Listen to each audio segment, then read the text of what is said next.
சற்று முன் செல்லூர் ராஜு அதிரடி கைது. அதிர்ச்சியில் அதிமுக தொண்டர்கள். சோதனையில் சிக்கிய பல்வேறு ஆதாரங்களால் அதிர்ச்சி. இன்னும் சில மாதங்களில் தமிழ்நாட்டில் சட்டமன்ற தேர்தல் நடைபெற இருக்கிறது. அதனை முன்னிட்டு அரசியல் களமானது அனல் பறக்கத் தொடங்கியுள்ள நிலையில் அதிமுகவின் கோட்டையாக கருதப்படும் டெல்டா மாவட்டங்களில் அக்கட்சிக்குள் ஏற்பட்டுள்ள புகைச்சல் பொதுச்செயலாளர் எடப்பாடி பழனிசாமிக்கு பெரும் சவாலாக உருவெடுத்திருக்கிறது.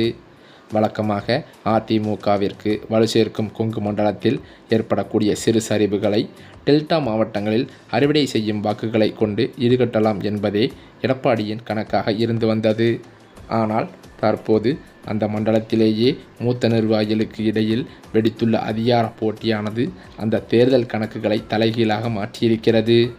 முன்னாள் அமைச்சர் வைத்தியலிங்கம் போன்ற செல்வாக்குமிக்க தலைவர்கள் பிரிந்து சென்றது ஒரு பலவீனமாக பார்க்கப்படும் வேளையில் தற்போதோ கட்சியில் உள்ள முக்கிய தலைவர்களுக்கிடையேயான ஈகோவானது யுத்தம் களப்பணியை பாதித்திருக்கிறது.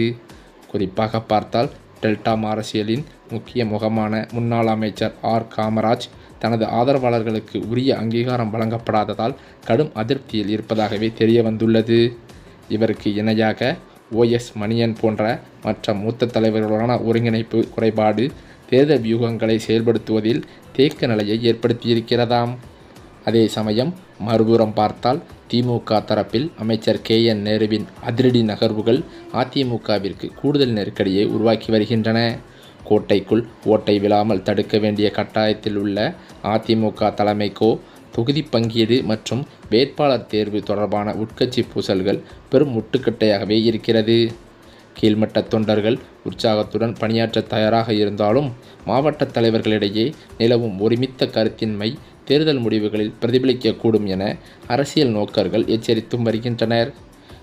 காலமாக நிலவி வரும் இந்த பஞ்சாயத்துகளை எடப்பாடி பழனிசாமி இப்போதே தீர்க்க தவறினால் அது டெல்டா மாவட்டங்களில் அதிமுகவின் வெற்றி வாய்ப்பை வெகுவாக சிதைத்துவிடும் என்றே பலரும் நினைத்து வருகின்றனர். அந்த வகையில் பார்த்தால் வீட்டு சண்டையை வீதிக்கு வராமல் தடுத்தால் மட்டுமே வெற்றி என்ற யதார்த்தத்தை அதிமுக தலைமை உணர்ந்து செயல்பட வேண்டிய கட்டாயத்தில் தற்போது இருந்து வருகிறது. வரும் நாட்களில் கூட எடப்பாடி பழனிசாமியின் சமரச முயற்சிகள் எந்தளவிற்கு கை கொடுக்கின்றன என்பதை பொறுத்தேதான் டெல்டாவின் தேர்தல் முடிவுகள் அமையும் என்றும் அதிமுக வட்டாரங்களில் தகவல்கள் பரவி வருகிறது. அது மட்டுமில்லாமல் இந்த பல பிரச்சனைகளால் அதிமுகவிலிருந்து மேலும் பல முக்கிய புள்ளிகள் திமுகவிற்கு தாவிவிடுவார்கள் என்றே அச்சத்தில் எடப்பாடி பழனிசாமி இருந்து வருவதாகவும் சொல்லப்படுகிறது. அதே வகையில் தற்போது 2 முக்கிய மாஜி அமைச்சர்கள் அதிமுகவிலிருந்து விலகுவதற்காக அதிரடி முடிவை எடுத்துள்ளதாக அதிமுக தலைமையின் நெருங்கிய வட்டாரத்தில் தகவல்களும் கசிந்து வருகிறது. இந்த சமயம் பார்த்து பாஜகவும் பாஜக இடையிலான கூட்டணி குறித்த முக்கிய நகர்வாக வரவிருக்கும் தேர்தலுக்கான முழு பொறுப்பையும் எடப்பாடி பழனிசாமியிடம் பாஜக ஒப்படைத்து விட்டதாக தகவல்களும் வெளிவந்துள்ளது. தமிழகத்தில் திமுக அரசை வீழ்த்துவதே தங்களது முதல் இலக்கு என்று தெரிவித்துள்ள பாஜக தலைமை அதிமுக பொதுச்செயலாளர் எடப்பாடி பழனிசாமியின் தலைமையிலேயே தேசிய ஜனநாயக கூட்டணி தேர்தலை சந்திக்கும் என்றும் அறிவித்திருக்கிறது. இதன் மூலம் கூட்டணி குறித்த முடிவுகள் மற்றும் தொகுதி பங்கீடு போன்ற முக்கிய அதிகாரங்களை இபிஎஸ் கையில் கொடுத்துவிட்டு பாஜக சற்று பின்வாங்கியிருப்பது அரசியல் வட்டாரத்தில் பெரும் விவாதத்தையே ஏற்படுத்தியிருக்கிறது. பாஜக மாநில துணைத் தலைவர் பி ராமலிங்கம் உள்ளிட்ட முக்கிய நிர்வாகிகள் எடப்பாடி பழனிசாமி தான் தமிழகத்தில் கூட்டணியின் தலைவர் என்றும் அவரே அடுத்த முதலமைச்சர் வேட்பாளர் என்றும் வெளிப்படையாக தெரிவித்துள்ளனர். அண்ணாமலைக்கு பின் மாநில தலைவராக பொறுப்பேற்றுள்ள நைனா நாகேந்திரன் அதிமுகவின் உச்சல் பூசல்களை தீர்க்க தயாராக இருப்பதாக கூறி கூட்டணியை பலப்படுத்தும் முயற்சியில் ஈடுபட்டுள்ளார். பாஜகவின் இந்த மென்மையான அணுகுமுறை ஏபிஎஸ்ஸின் ஆளுமையை அதிகரிப்பதோடு தமிழகத்தில் ஒரு வலுவான மாற்றத்தை உருவாக்குவதற்கான யுத்தியாகவே பார்க்கப்பட்டும் வருகிறது.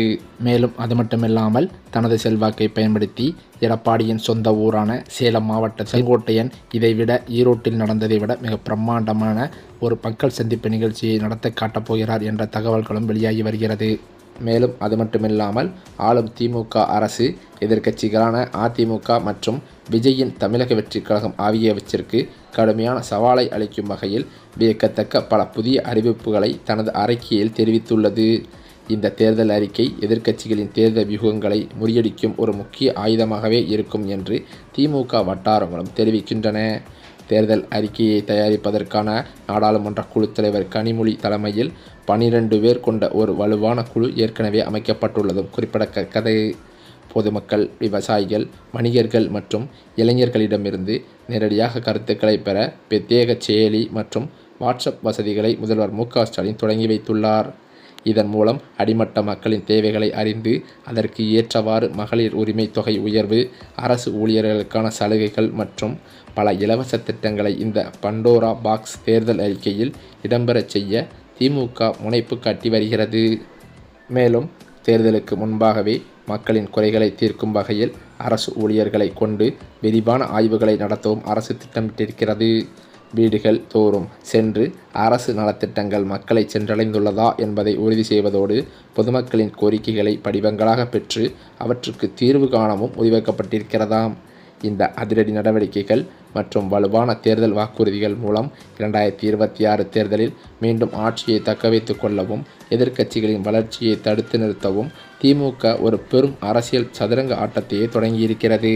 இந்த சூழ்நிலையில்தான் அதிமுகவில் இருக்கும் மூத்த முக்கிய புள்ளிகளே சமீப காலமாக அதிமுகவிலிருந்து விலகி திமுகவில் இணைந்து வருவது வாடிக்கையாகவே பார்க்கப்பட்டு வருகிறது. அந்த வகையில்தான் தற்போது அதிமுகவில் கொங்கு மண்டலத்திலிருந்து எடப்பாடி பழனிசாமியின் வலதுகை இடதுகையாக இருந்து வந்த சில முக்கிய மூத்த அமைச்சர்கள் 2 பேர் கடும் அதிருப்தியில் இருந்து வந்ததாகவே சொல்லப்பட்டது. அதே சமயம் எடப்பாடி பழனிசாமியுடன் பல்வேறு முறை இந்த கொங்கு மண்டலத்தில் இருக்கும் குறைகளை சொல்லி ஏற்பாடுகளை செய்வதற்கு சில முயற்சிகள் ஏற்பட்டு வந்தாலும் எடப்பாடி பழனிசாமி கண்டுகொள்ளாமல் இருந்து வந்ததாகவே தகவல்களும் வெளிவருகின்றன. இதனை அடிப்படையாக கொண்டு தற்போது கடும் அதிருப்தியில் இருந்து வந்த கொங்கு மண்டல 2 முக்கிய அமைச்சர்கள் அதிமுகவிலிருந்து விலகவே முடிவெடுத்து விட்டதாக அவரது நெருங்கிய வட்டாரங்களிலிருந்து தகவல்களும் வெளிவந்து கொண்டிருக்கிறது. ஏனென்றால் அதிமுகவின் கோட்டையாகவே கருதப்படும் டெல்டா மாவட்டங்களில் அக்கட்சிக்குள் ஏற்பட்டுள்ள இந்த உட்கட்சி பூசலானது பொதுச் செயலாளர் எடப்பாடி பழனிசாமிக்கு பெரும் சவாலாகவே உருவெடுத்திருக்கிறது என்றே சொல்லலாம். வழக்கமாகவே அதிமுகவிற்கு வலு சேர்க்கும் கொங்கு மண்டலத்தில் ஏற்படக்கூடிய சிறு சரிவுகளை டெல்டா மாவட்டங்களில் அறுவடை செய்யும் வாக்குகளை வைத்து ஈடுகட்டி விடலாம் என்று எடப்பாடி பழனிசாமிக்கு ஒரு எண்ணம் இருந்து வந்தது. ஆனால் அந்த எண்ணத்தில் தற்போது மண்ணெல்லை போடும் வகையில் சில டெல்டா மாவட்டத்தின் மூத்த அமைச்சர்கள் அதிமுகவிலேயே பல உட்கட்சி பூசல்களை ஏற்படுத்திவிட்டு கட்சியின் செயல்பாடுகளையும் கட்டமைப்புகளையும் சிதைத்து வருவதாக எடப்பாடி பழனிசாமிக்கு தகவல்கள் வந்துள்ளதாகவும் சொல்லப்படுகிறது. இந்த நிலையில்தான் அதிமுகவில் மிகவும் முக்கிய புள்ளியாக எடப்பாடிக்கு நெருக்கமாக செயல்பட்டு வரும் செல்லூர் ராஜு அவர்கள் எடப்பாடிக்கு கூடுதல் தலைவலியாக இருக்கும் பட்சத்தில் புதிய சர்ச்சையில் சிக்கியுள்ளதாக அதிர்ச்சி தகவல்கள் பரவி வருகிறது. இந்த தகவலால் தற்போது அதிமுகவினர் பெரும் அதிர்ச்சியில் இருந்து வருவதாகவும் சொல்லப்படுகிறது. ஏனென்றால் இன்னும் சில மணி நேரங்களில் செல்லூர் ராஜுவை காவல்துறையினர் கைது நடவடிக்கை உட்படுத்த இருப்பதாக அதிர்ச்சி தகவல்கள் பரவி வருகின்றன. இது எடப்பாடி பழனிசாமிக்கு கூடுதல் தலைவலியை தந்துள்ளதாகவே அவரது நெருங்கிய வட்டாரங்களில் தகவல்கள் சொல்லப்பட்டு வருகின்றன.